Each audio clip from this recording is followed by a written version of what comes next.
Hello, good day all, and welcome to Series 6 of Optimizing Opportunities. My name is Reverend Patricia Sapo. In Series 6, we are going to look at investments. In Series 5, we looked at how much one can save, and we said that one should save as much as one could, and then also spend less than you earn. And also we said that you should be able to save at least 20% of whatever income you get, having a lot of financial discipline, and you put 10% for your immediate expenses, and then the other 10% for investment purposes or for long-term and medium-term projects that you have. Today we are going to look at investment. There has always been a misconception or misunderstanding between savings and investments. And there are two different things. Having an understanding between the two will help you to make the right choices. It will also help you to make the right decisions, looking at your current circumstances. The difference between savings and investment, or differences, are in the objective of investing, the time that you are investing, the period, the risks involved, and then also the reward. So your objective, the time, the risks, and the reward. Most of the time when you are saving money, you are just saving money to hedge against inflation, or just to buy something, or just for a rainy day. Most of the time you have easy access to the money. The period is very short. There is really no risk in most of the time when you are saving money. And then also the return is also very minimal.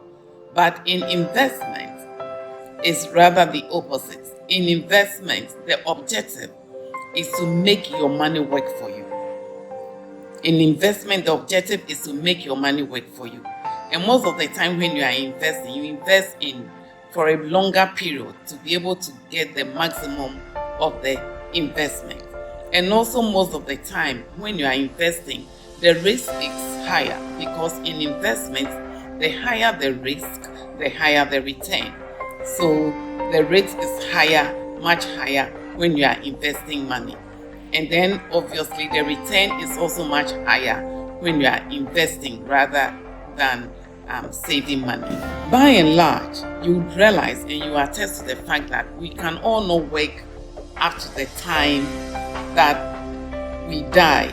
By God's grace, after 80 years, 90 years, you will not be able to work. Also, to the question is, will your pension be enough or adequate for you? That is the question.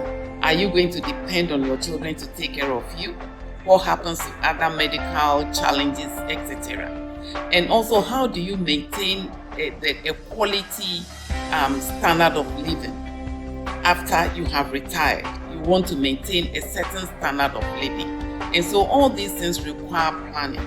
And therefore, you want to save money and use that money, invest that money into a project.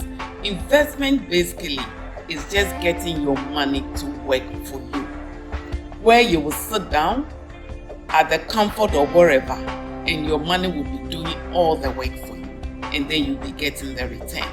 So in investment, the key objective is getting your money to work for you, taking into consideration your current situation and your current circumstances. So the question is that, where do I invest? We will just look at two areas or three that we can invest in.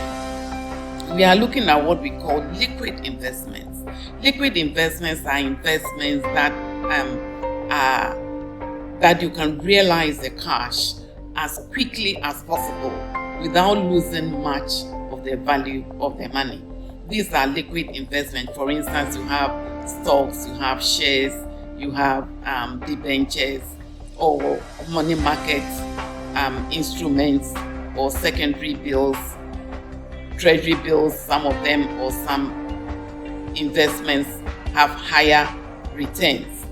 So those are monies that you can easily reach. The rate is much lower, but the return is a little bit higher. So you can easily get those monies. They are liquid investments. Remember, cash is king. Cash is king.